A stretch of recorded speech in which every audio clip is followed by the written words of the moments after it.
so much for the chance to speak to this meeting and to attend. I've always loved this meeting and the other national meeting and beekeeper meetings in general, because they really inspire what many of us do as scientists.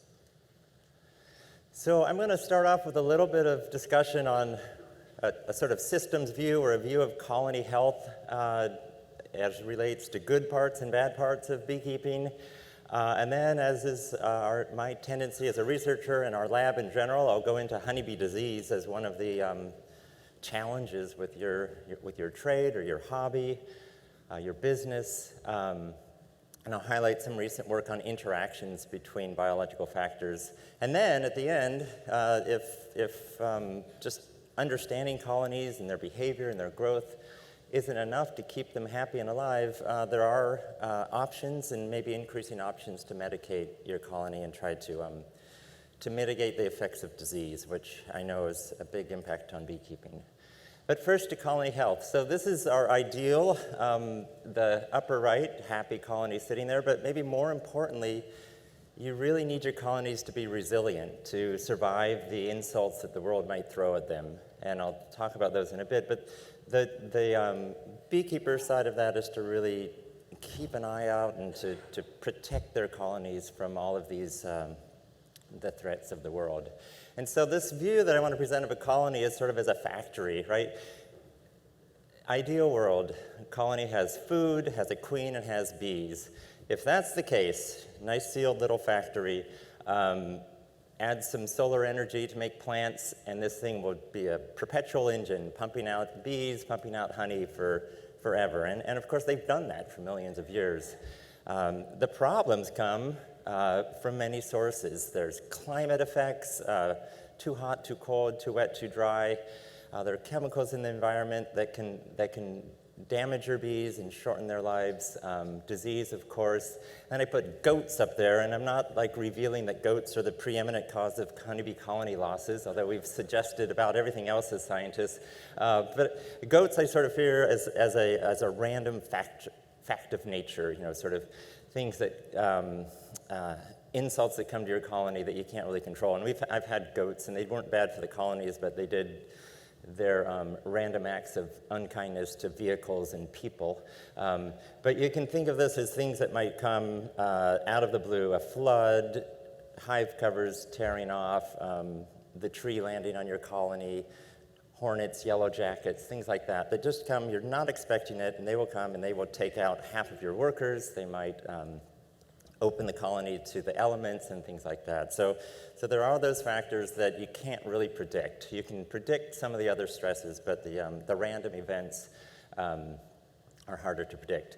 So how do you take care of that? And I put these up equally for both the beekeepers and scientists. I admit that there's a lot of crosstalk and interactions. There are beekeepers doing science and scientists. Many of us, not myself included, were born in the world of beekeeping, which is fantastic. So they bring that experience as beekeepers into their science. But for beekeepers, I'd say you have major decisions on stocking your colonies. Which bees do you buy, or which bees do you propagate on your own? Where do you put your colonies? Obviously, there's motivation financially to do pollination, and that's a great trade and helps agriculture. But beyond that, how do you set up your apiary? How do you orient the colonies? How densely do you pack them? Monitoring for disease, monitoring for queen health especially. Those are all things the beekeeper has to keep an eye on. And then trying to find out how to deal with the issues that inevitably arise, or the good news of when colonies are ready to be split by yourselves and to produce more bees, and obviously harvesting hive products. And unfortunately, part of that decision tree for beekeepers is replacing colonies because of the terrible colony losses we have. So how do you replace the colonies? Do you split from others? Do you buy from your neighbor and a distant neighbor? On the scientist side, and it's not just because I'm a geneticist, but I think scientists really have the potential to deploy tools of genetics to the study of bees, to breeding, to management of bees. Partly because some of the equipment we use is expensive, and then partly because there is this huge community of science, and it's one species of bee, the honeybee. It's very diverse and has multiple behavioral traits across that species. But science that's done in Asia or Europe or the US or Canada is all combined. And so we have this great reservoir of genetic insights coming through, and it's just getting better and better. The other thing is the ologies, so the specialized studies, fields of study that people have done. And these aren't, I don't think they're especially fancy for any of us, but just by the nature of the job and our luck, we were able to focus in on one or two topics for, in some cases, decades. So we learn a lot about pathology or a lot about behavior and that sort of thing. And I think that helps as a community, not as individual scientists, because we can develop those fields and learn from them. I do think scientists also have a role and have done a role in sort of busting myths and looking at things in a broader scale, maybe than can be done by individuals, even individual scientists. And I mean this seriously. I think science is an ancient human tradition, as it were, and we do try to always look for the truth and look for what's going on that can help, in this case, beekeepers. So I've had $1 for every time it was suggested that scientists are biased by one force or another. I rapidly reached my $25 non-disposable gift limit for the year. So I don't really accept the argument that scientists are not doing things, and that, you know, we're cautious, we're slow in some cases, but really our job should be and is often to kind of look at a bigger picture of things. And ultimately to translate both our own work and the work of other scientists. We have to read the literature. It's vast, some good, some bad, and yet we try to translate that for what you do. Okay, so now on to 3 topics that I like to cover. The first is food. Just to highlight, and you've seen talks on this, and you've seen vendors and options for bee nutrition. And so you understand that a honeybee colony is not just there pumping out honey and other resources and bees. It itself needs good nutrition to maintain itself, to grow, to make it through winter, among other things. And I just want to highlight a brief study by one of my colleagues, Dr. Miguel Corona, who's interested in this field. And his hook is to look at how particular nutrition at the colony level affects worker development. And the punchline, which I think is just fascinating, is that if colonies are starved, the workers will actually start foraging young. And you think of it, it's sort of like you going out into the world really young, 13 years old instead of 20 years old, for example, or 17, 18. These bees that are going out aren't fully provisioned. They're not ready to fly. The flight muscles are still developing. This is before 2 weeks old as an adult worker bee. And they get out there and they try to forage, and they forage a bit, but they tend to burn themselves out, and they're often not efficient foragers. So what he's found is that's deeply related to protein levels in their diet. And if you can supplement colonies that are protein deprived, and even colonies that in this case are allowed to collect pollen, supplement them with amino acids, it slows down that development by a few days, and then those foragers are much better off when they do make it out there. And I think, to me, it's a cool thing of looking at the physiology of how bees develop, and then looking at how that challenges to that development can be mitigated by diet. We also in our lab have some queen work going on that Dr. Mohammed Al-Baraki has started to look at, and this has been really fun. We've had Dr. Jeff Pettis did some great queen work while he was in Beltsville, and we have had a bit of a gap really in looking at the queen part of the story in colony health, and Mohammed is doing some of that.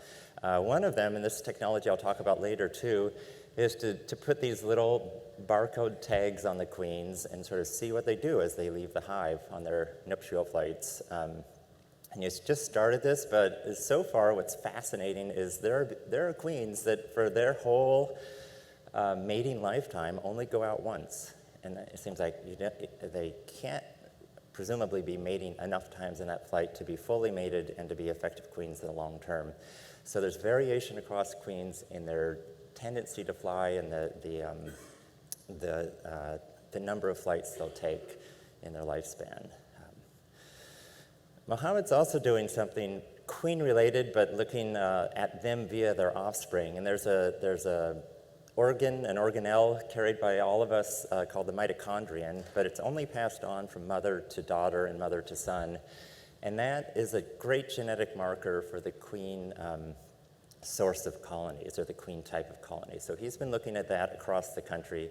Just for now, just kind of almost natural history, trying to sort out what do we have and where are these lineages from. The blue country on your left, represents what's called the C lineage of honeybees, and this is the Carniolan and Italian bees primarily. And you'll see that is the predominant form of honeybees we have in this country, and it has been for a long time. The M lineage, which is more of a further eastward and maybe the southern in some cases in Europe originally, is more scarce.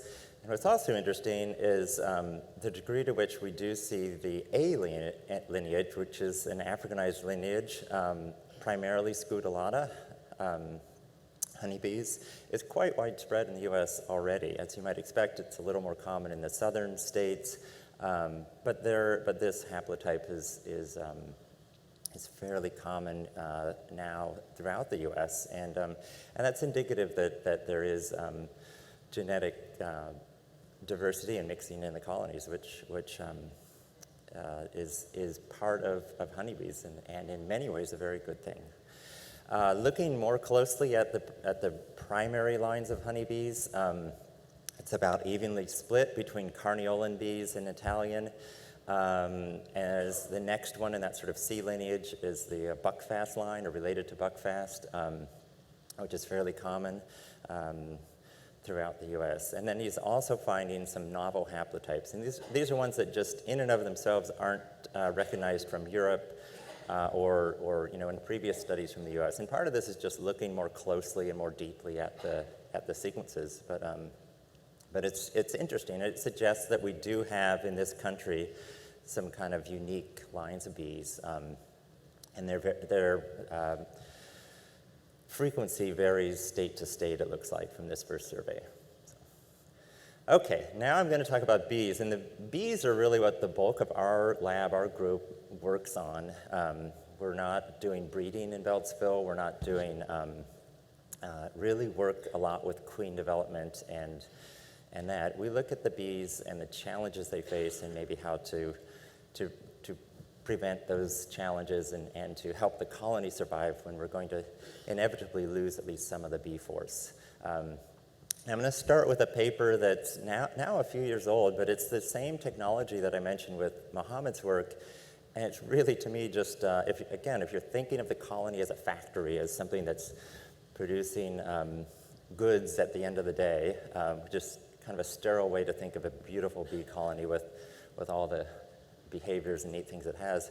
But if you're thinking of it in that way, what you really want to know is if each worker in that factory is producing and each unit is working together. And this, again, is using a technology called RFID tags, where you can put these fairly cheap little tags on each bee in your colony, glue them on her back, and then let it rip. And if you set up the hive entrance in a certain way, you'll record each and every bee individually as she comes and goes from the colony. So you can do this now with hundreds and thousands of bees in the colony. Just the scale of it is phenomenal. We used to watch bees at the hive entrance, and still valuable, but that doesn't allow you to think of it as a colony-level trait. This particular study looked at a pesticide insult to the bees. And I just want to highlight between the time spent foraging and the number of flights. There's a lot of overlap in this case between bees that were challenged with chemicals and bees that were not. And so I think what's more important is that you would not see sort of subtle differences without tracking many hundreds and hundreds of individuals. And another way to look at it that I like is here. And again, this is, and I'll show you later, this is not something unique to a chemical experimental challenge or to anything in particular. It could be bad nutrition, it could be a parasite or pathogen. We've seen it with each of them. The subtle difference in this purple or lavender line is that bees on that factory line, you can think of, are just fading off a little bit quicker than the bees in the control group. And it's something you would not notice as it's happening in hive weights or in other sort of subtle measurements. But that trickle of non-productive bees and loss of bees, we think, is what drives winter losses, and it certainly affects your honey production and the factory output. You basically have enough people on that assembly line, bee people, that just aren't able to fulfill their tasks as worker bees. Okay, so now on to the fun stuff. The disease, not so much fun, but fascinating, I think, for bees as for humans.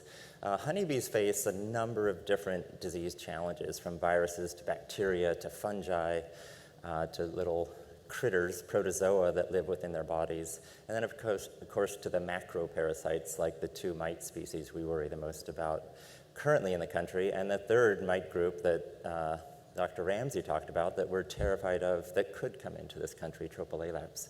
So these are all, this diverse assemblage of actors is all focused, as it were, of taking resources from the colony and in some cases damaging the members of the colony.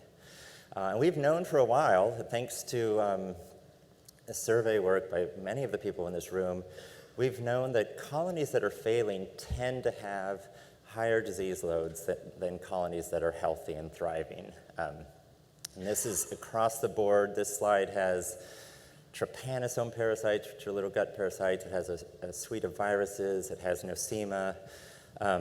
All of these are upregulated, as it were, more frequent in colonies that are on the way out. And when we started seeing these patterns, obviously our first question is, well, how do we stop this from happening? How do we get this parasite or pathogen in check? And it turned out that most of what we were doing was discovering new stuff. It was really like the rainforest. There were a lot of new parasites and pathogens in the sick bees. This particular group of gut parasites, we actually named a new genus because it hadn't been recognized, and it turned out it's highly common across the world. On the virus side, there have been discoveries of new viruses in the US that weren't recognized. Again, partly because of the imperative to figure out why colonies are sick, and partly because we're just getting better microscopes, as it were, genetic microscopes, to identify new stuff. But all this work, and this has been a decade plus of it, was often correlational. We would find something good, something bad in each of these surveys and try to sort out. It became hard to sort out which things were really hurting your bees and what to do about it is the next question. I'll show you another government official here. Findings were released tonight by the Food and Drug Administration that show a link between the common cold and the use of Kleenex. Apparently, most people are allergic to a fiber used in the paper tissues and sneeze when they come in contact with it. The FDA advises that for the time being, you should use your shirt sleeves until the summer when you can use your forearm. Okay. So a lot of this, and this is, I'm guilty of it as well, a lot of this is we need to do extra work to find out if those things we're seeing all of a sudden are really impactful to your bees. But the reality is that work has been done in many cases, and we are finding causation of honeybee colony losses. And I think the best case example of that on the disease side is in viruses, deformed wing virus, that group, especially here. Again, a lot of scientists have worked on this over the last couple decades. It really turns out to be impactful. It can cause these. The name is based on the fact that it can cause bees to emerge and not unfurl their wings properly, but it also limits longevity and affects bee behavior and learning in the field. So hugely impactful virus, and really one that deserves the investment of time and effort into study that it's getting, I think. This is one study we're involved with, an overwintering study. High and low levels of deformed wing virus, and it looks a little bit like the one I showed earlier, the time survivorship graph, in that some of the bees with this virus, or some colonies holding this virus, did not have every bee die over the winter, but there are a lot of bees that died prematurely. So middle of winter, they just didn't make it. They didn't have enough to get through the winter, and that's what a lot of disease agents will do. They'll just shorten the lifespan of if you have 30,000 bees, there may be a few thousand that are affected and have shortened lifespans. That's enough. That can be enough to tip the balance between a healthy, ready-to-grow colony in the spring and a colony that's not going to make it till the first pollen or the first nectar flow. So some of this, with virus especially, is from interactions, and the interaction of most importance is with Varroa mites, and you've heard this a lot.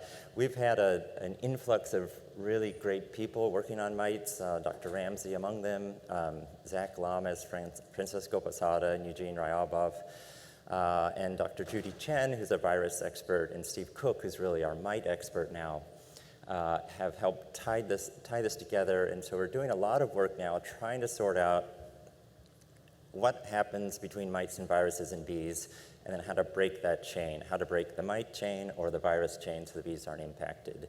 And this is pretty minute science sometimes. We set mites and bees up in little gel caps and to help control the virus levels in that. And this is kind of a typical flow for one of these studies. Not beekeeping. This is sort of individual bee rearing, as it were. Bee kennels, I guess, where we keep a bee in a little cage and expose her to different challenges. But what this has shown, and this is work by Zach Lamas, who just finished his PhD at the University of Maryland and fortunately has joined our group for a couple years, is just how much the mites are driving the show in terms of epidemics of virus. So mites have been known to move from bee to bee. What he was able to show is that rate is almost daily as mites on adult bees. They're just moving again and again and again to new bees. Every time they move, they seem to transmit the viruses that they picked up from the last bee. So they have a mouthful, there's viruses in that mouthful, and somehow it's moved to the next bee, partly because of the destructive way they feed, right, where they're just chewing into their poor bee hosts, even as adults. So this flea is like for us it'd be fleas with disease, but the mite moving around so rapidly among the thousands of bees in the colony is really what helps drive the transmission of viruses. And that's compounded by the fact that the bees are in close quarters, they're feeding each other, they have to interact, they have to feed each other and support each other. To a lesser extent, there's also transmission of viruses between bees when they clean out dead nestmates in the colony. And this got, the paper involving this got a little bit of interest because it suggested that the clearing out of parasitized bees could lead to infection within the colony. The balance of this is heavily slanted towards the good side of that removal of bees, right? It's very important to have hygienic bees, to remove bees, to have bees who are able to find their sick nestmates or parasitized and get them out. That trait of hygiene is much more important than the collateral cost that when they're moving them out, they themselves can get infected. An analogy would be, our medical professions, nurses and doctors, put themselves at risk for disease when they help us, but obviously we don't want to not have them helping those of us who are suffering disease. Okay, so that's a bit on the biology of what, again, one slice of bee disease, especially the viruses and mites. There's foul brood we can talk about. There's other parasites in the bees. But I think a lot of the effort appropriately now is on that last threshold of getting mites down and getting viruses controlled in colonies. If that can't happen through breeding, your last resort really is to medicate, to try to find a way to treat those diseases in your colony. And so I'm going to do 4 stories, actually, and start with one by Dr. Cook in the lab is now heading up. He's primarily interested in Varroa and the impacts on colonies, some of this transmission of disease work, but he's also really interested in working with industry, working with beekeepers to help develop new options for Varroa treatment. And the project I'll talk about is actually a multi-institutional project that's been going on for a few years. supported by the FR, which is a foundation for agricultural research. Project APSM has supported this generously over the years. It involves USDA and groups at several universities. And then the Honeybee Health Coalition, Matt is at this meeting, and Julie there I often think of them as the grown-ups in the room, and many times they help organize the meetings and they help communicate, help connect scientists with each other, and of course scientists in the output with the beekeepers. It's a great organization. Okay, so here's Steve and everyone's pipeline for doing that. Choose a molecule or be pointed towards one. These can come from industry already. They can come from the literature. They can be neighbors of other chemicals that have worked for mite control, for example. All of those have come into play in this project, dozens of different candidates. You want to do a test on the mites themselves initially. If it doesn't kill mites, it's not going to be invested in much further. And then, of course, as the discovery goes, find out how it interacts with the bee hosts. But the ultimate goal is to have legal and licensed products. So in our case, the EPA, in Canada, it's PIMRA, have to give the go-ahead on these projects and then allow them to be labeled by a company and then produced and sold to beekeepers. All right, and graphically, these are the 4 stages that Steve's working on. These little glass vials on the left side are the first stop. So you paint the walls of these vials with a candidate chemical. Very simple trial. You can test dozens of chemicals a day if you have enough people to collect mites from your colonies, and then wait a few hours even, and the mites will crawl over that, and presumably if it's toxic, they will die and be scorable as such. These move on to studies looking at mites on bees. Does the chemical still reach it to that mite when it's hitchhiking on an adult bee, for example? And then finally some cage studies that are really focused more on adverse effects or effects on the bees of a new chemical. Bees are sensitive to chemicals. We want to be in that window where it's a chemical that's really targeting the mite and not targeting a process in the honeybee herself. And in the best case, these lead to field trials, and in all of the efforts I'll talk about today, the winners, and maybe 1 out of 20 and maybe 1 out of 100, ultimately end up in small and then larger field trials, often with the help of beekeepers as time goes by. All right, so this is Steve's latest field trial. He and Jody Johnson in the lab were testing a chemical proposed by Dr. Erica Pletner, who's at Simon Fraser University in Canada. To mimic the Canadian studies, they used as an alternate control Thymol, sort of like an Apigard Thymol-based product, and tested this would-be mite treatment. As the summer goes by, the blue line are the control colonies, and then you'll see a big cluster of blue dots in the middle. At that point, all of the colonies were subjected to apivar strips, kind of to clean them and to get an ultimate mite drop estimate from that effort. They also measured, I think, mites in cells, which I don't have here, and mites in shakes or alcohol washes. This particular set of data is from sticky boards, though, and you can see that the control colonies really peaked in mites, as they tend to do late in the summer, and especially evident when you put on the strips and see the mite drop from that. So this product does seem to work fairly well, and the efforts now are to make sure it's okay for bees and to ultimately start it down that long and twisting road to get interest in it and development as a product. And that's not generally a USDA thing. That licensing registration will be done by a company or a foundation or a group at that point. I want to highlight another partnership. So we're open to testing products from industry, from other laboratories, of course, other universities and federal laboratories. This one is coming back to a technology the technology has been around for a long time, at least 10, 20 years. using an RNA-based control that targets, in this case, Varroa mites. It's been done for viruses and nosema as well. And so we're just in the starting phase this spring of doing some trials. A company called Greenlight, and one of their employees is an avid beekeeper, and he's here today as a beekeeper, and also with their company.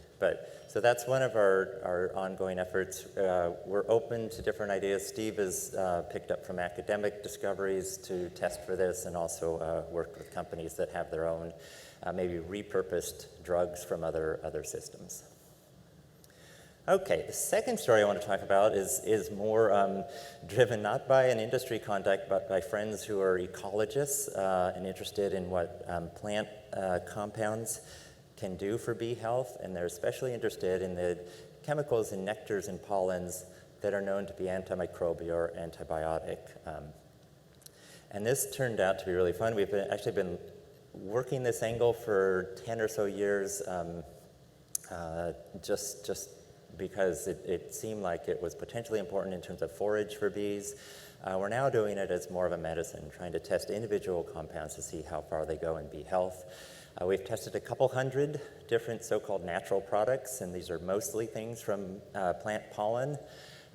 We've done some from mushroom extracts as well and such, but most of this has been from plant-related compounds.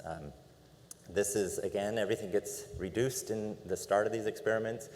Our assay of choice, it turned out to be, would be to pretend we are a mite, and we would inject bees with deforming virus, but also with this would-be chemical, would-be medicine to help them. And this is, one of the lists. We actually churned through the literature trying to find natural products that are human medicines and other ones that are predicted to be antiviral, especially. And sort of typical data, very rarely do you get a home run with these sorts of compounds we've found.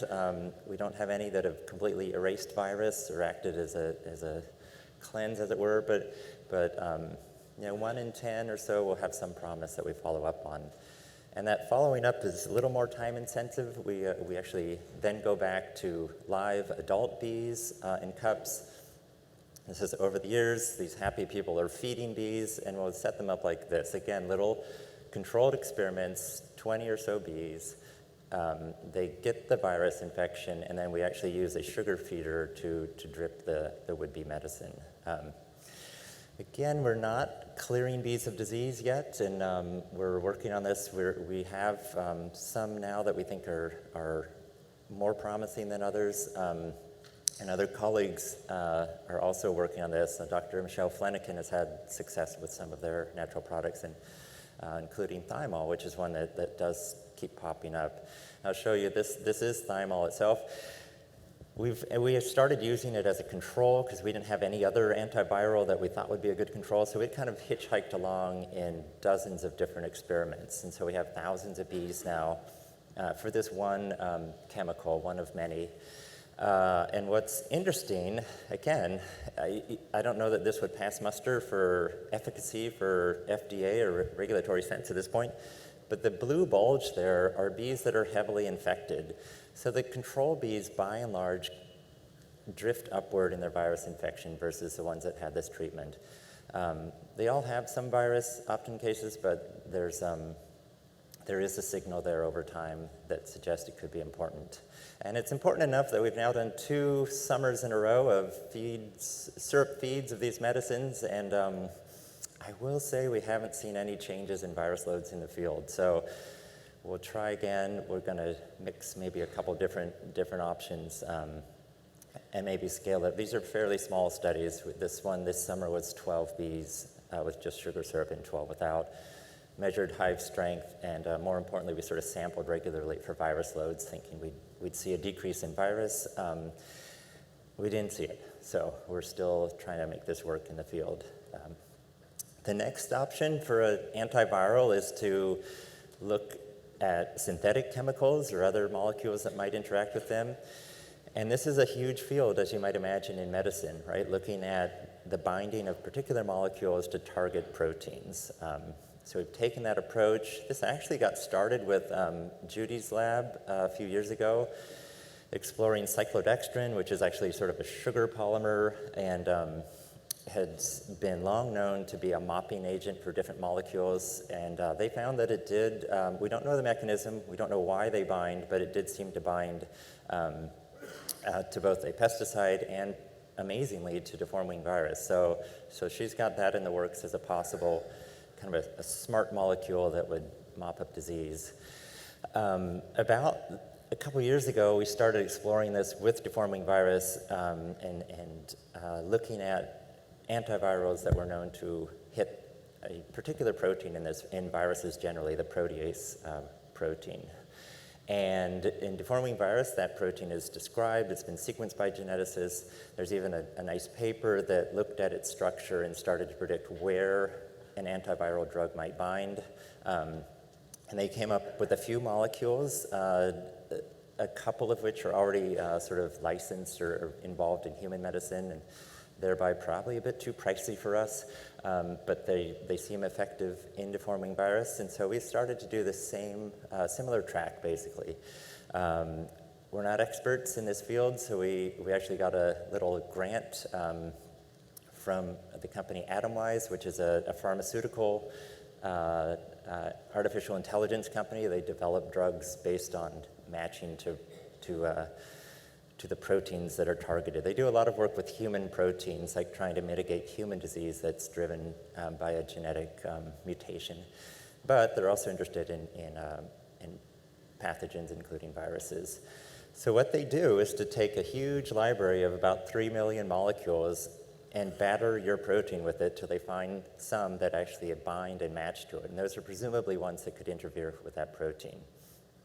On our side, we developed an assay for this protein in honeybees that we could use. So we could basically look at, does this virus protein work? And if it doesn't work, is that due to a drug or an interference? And this is data rolling off the machines, the other factory, as it were. And we have seen pretty good evidence of, so they reduced that 3 million molecules down to 90, which is fortunately less than a lifetime of work to screen. So we have seen evidence for some of those inhibiting this protein, this protease in the virus, and now we're refining that. We're basically finding the 5 or 10 that we want to do small-scale field studies with, or at least more cup studies.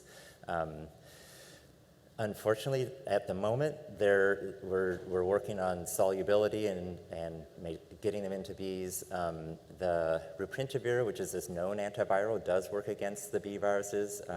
It's not a good option for you. It won't be licensed anytime soon for bees, so I don't think you can buy it even.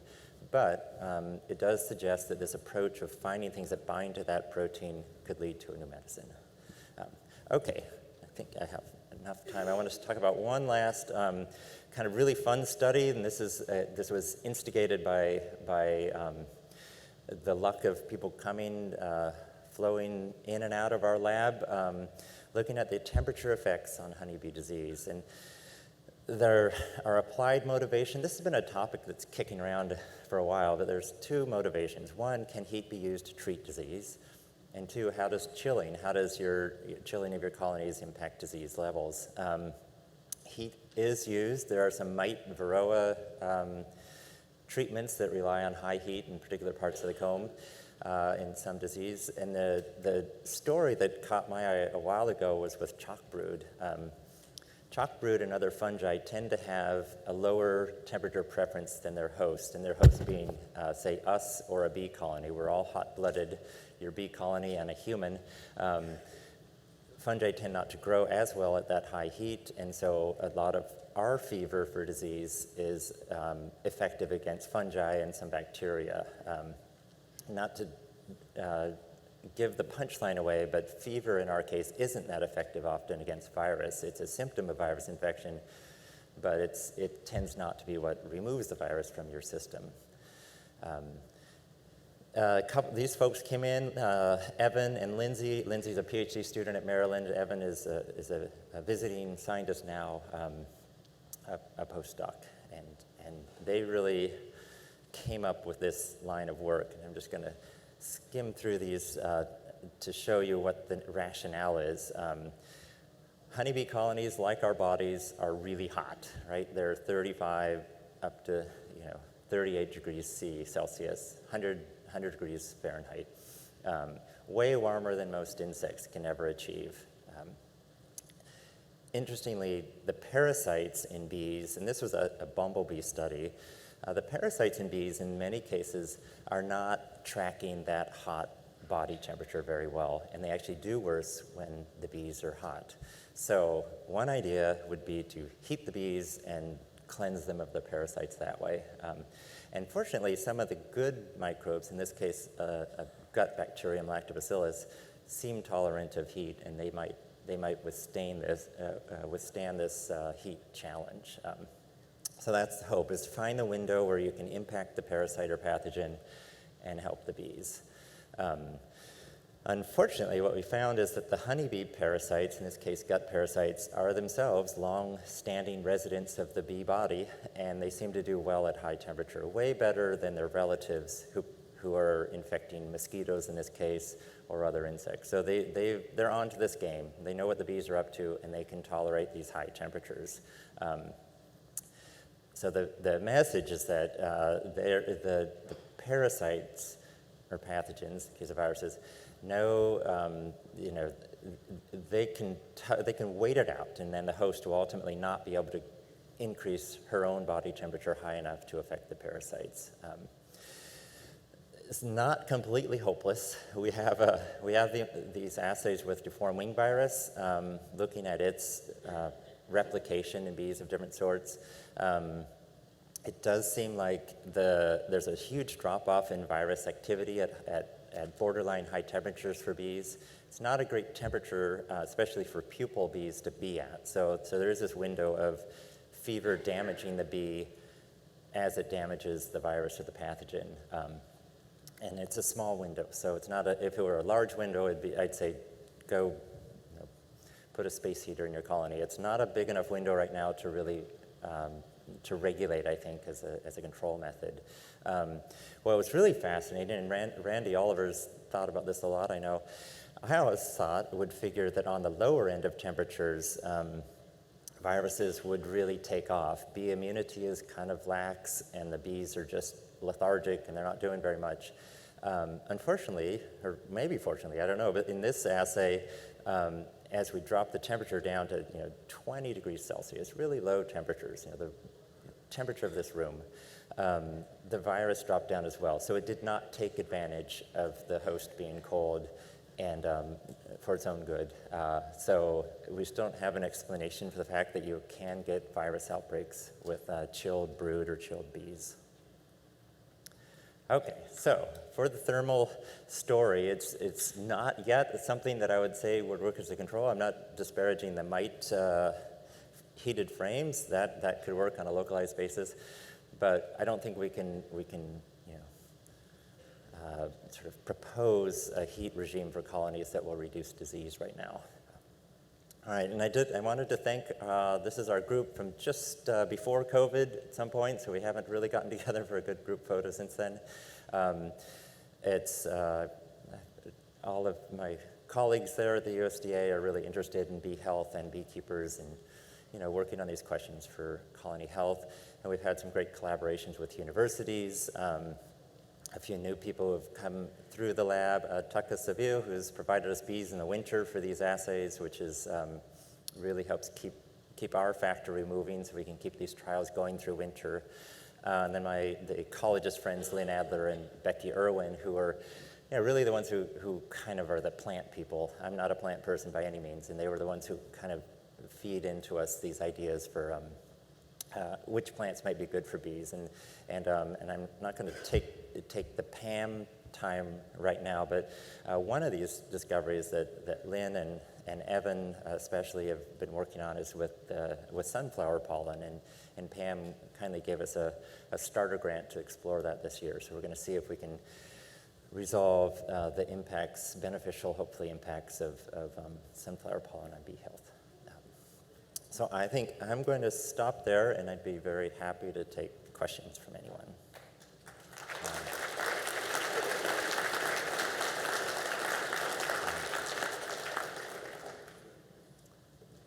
can't see anything, so I'll try to. Does anyone? Okay. Hey. In all of your studies, have you noticed any mite population where they don't have disease? You know, like in tick populations across the United States, some carry disease and some don't. Have you noticed any mite populations that don't transmit those diseases? Good question. I don't think so. I think when we've looked directly at mites and also bees, there are some interesting differences. Deformed wing virus has some deep variants, some branches of it, A and B type and a C type potentially. And the B type seems to thrive better in mites than the other one. Like it replicates. It actually is a living, active component of mite biology, whereas the other one seems to just hitchhike along, maybe not live as long in mites and things like that. So there's a little bit of evidence that the mites can, and they're not always at equal frequency. So some populations of mites might have this one type of the virus that would be more impactful than others, but I don't know of any mites that are completely clean of virus, but that would be pretty neat if we could find them. Yeah, thanks.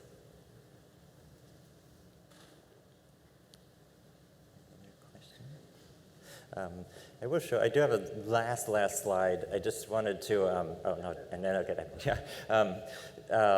This website put out by big USDA, not ARS, has some highlights of pollinator resources for beekeepers and others, some of it the science and some of it policy and some of it simply directing you to other resources and the foundations and groups that have been supportive of bees.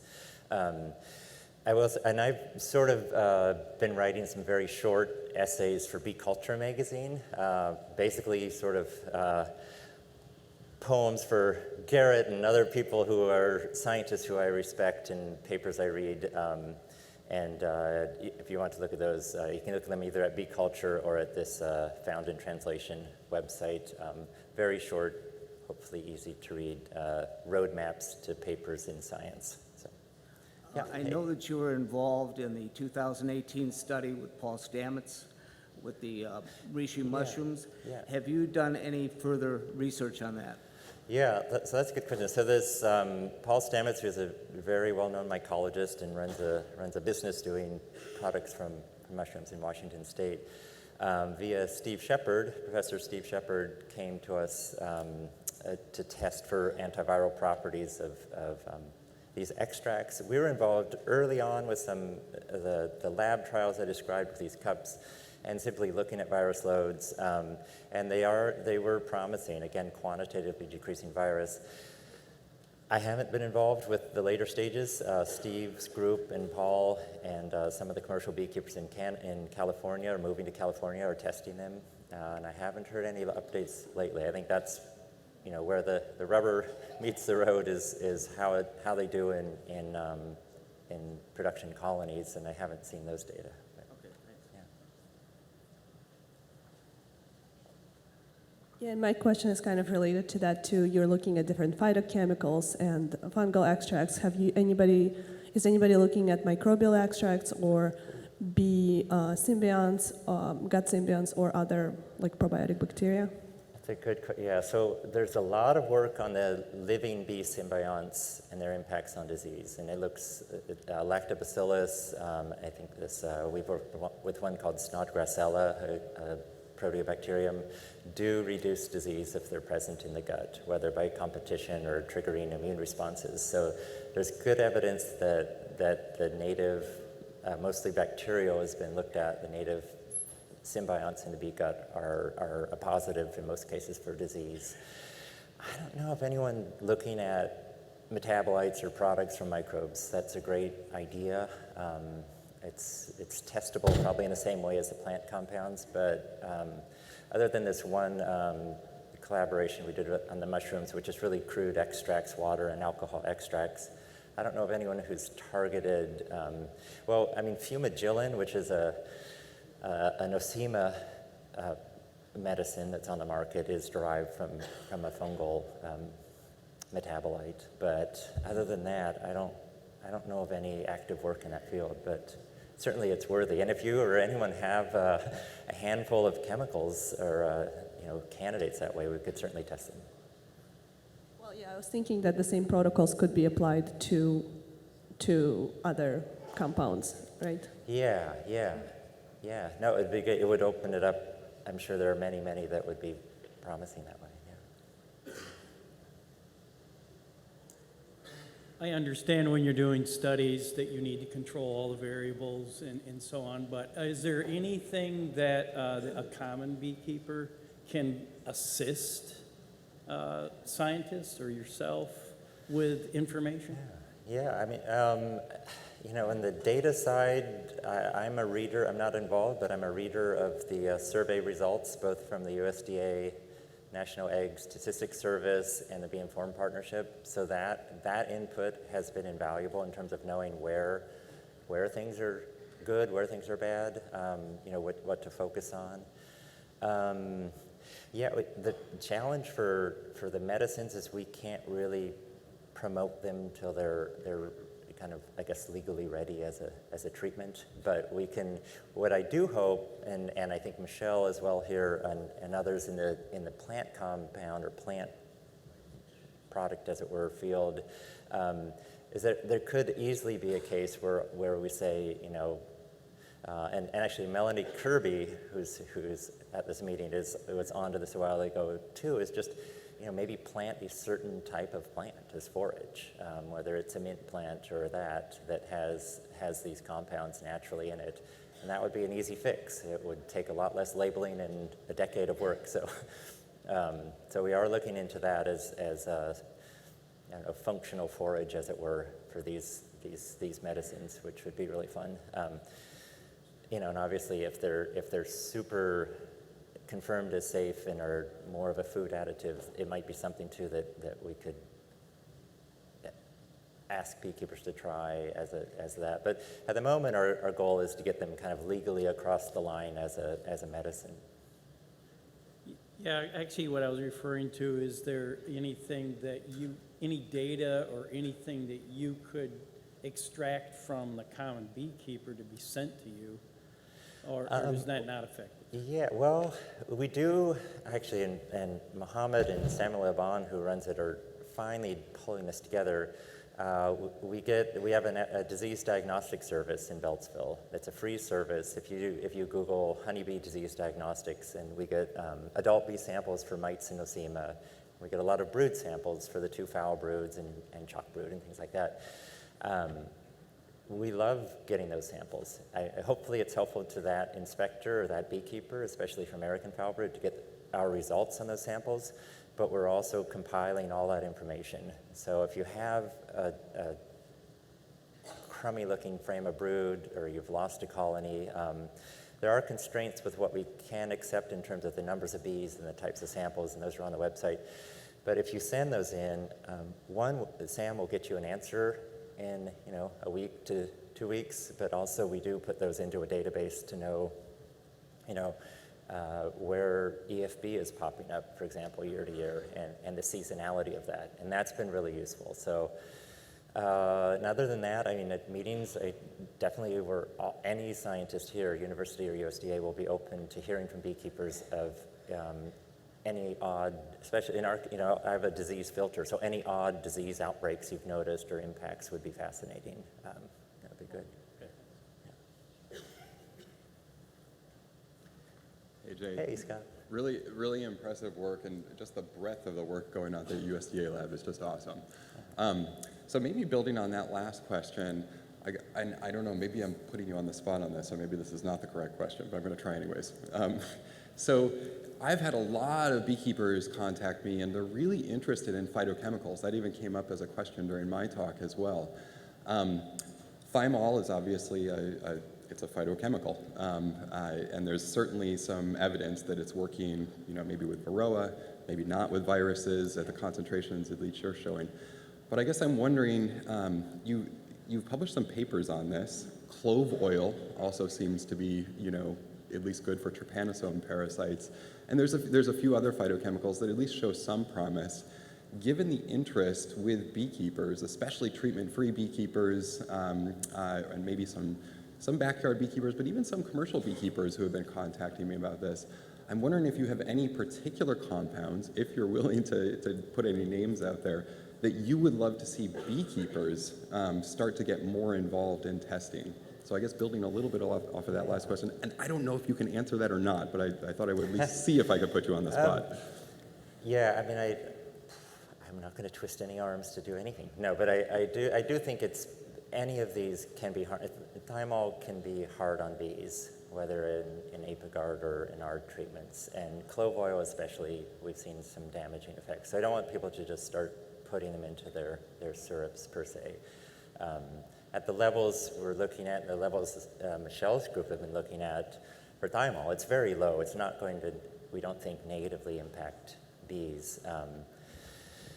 But what the experiment that hasn't been done, and somebody needs to do it, I don't know if we'll get to do it or someone else, is to use one of the Thymol-based mite treatments and see if not only if mites are in parallel with a non-Thymol-based one, with equal decrease in mite numbers, and then just see if, by any luck, the Thymol-based one reduces the shadow of viruses after the mites are gone. Because that's a huge problem if you treat your mites, as you know well. If you treat your mites in August or September, the viruses are still at peak form for a couple months.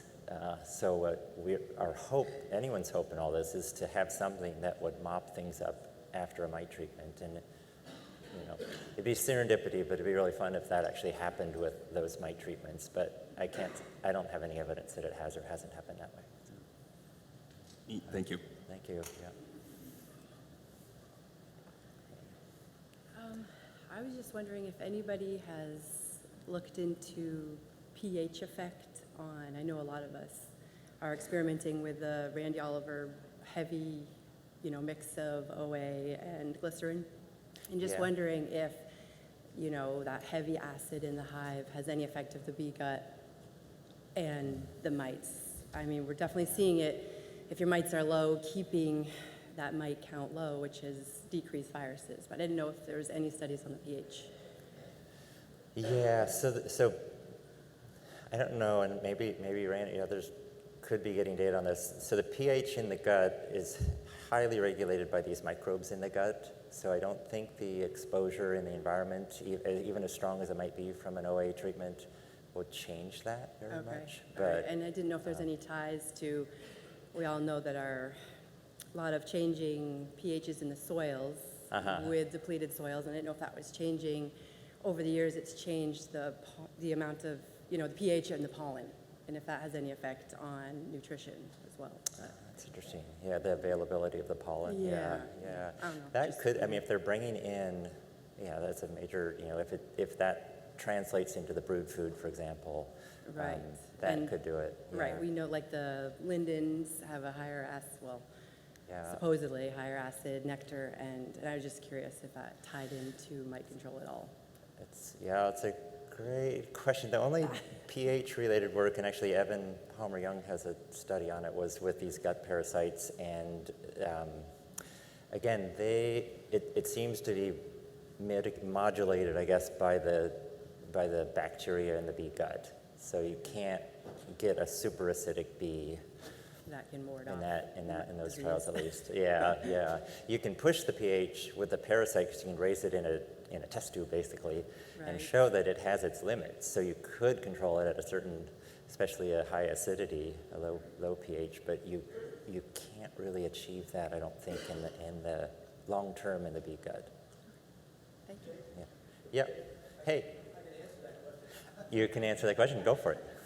We have limited data, but statistically out of your lab, did test the gut microbiome on bees that had previously with oxalic acid, and there was no change that we could notice in the microbial community.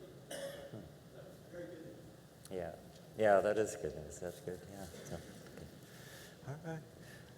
Well, Jay, we'd like to thank you for your talk today. Thank you. We have Thank you a very token much. of our esteem for being a speaker.